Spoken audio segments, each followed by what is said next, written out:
Krimen po sa iba't ibang bahagi ng bansa. Sa Cebu City, isang bangkay ng lalaki ang natagpuan sa ilalim ng isang puno. Sa Albay naman, binaril ng konduktor ang kasamang driver ng pampasaherong bus. Makibalita tayo kay Chino Gaston. Patay ang driver ng isang pampasaherong bus matapos barilin ng kasamang konduktor habang bumibiyahe sa Ginobatan, Albay. Ayon sa pulisya, bago pa man bumiyahe, nagtalo ang dalawa sa di patiyak na dahilan pero may kinalaman daw ito sa trabaho. Wala namang nadamay sa mga pasahero ng bus. Sa Argao, Cebu, pinugutan ng dalawang lalaking magkapatid ang isang magsasaka sa loob mismo ng kanyang bahay. Inamin naman ng mga sospek ang ginawa. Pinagbantaan daw kasi sila ng biktima. Sugatan din ang asawa ng biktima.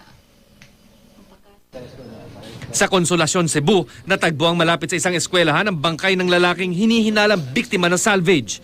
Nakatali ang mga kamay at may tama ng bala sa likod at muka ang hindi pa nakikilalang biktima.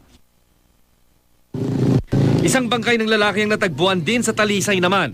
May nakitang damit, pitaka, kumot at bote ng langis malapit sa bangkay. Hindi pa nakikilalang biktima dahil litrato lang ng isang babae ang laman ng pitaka nito.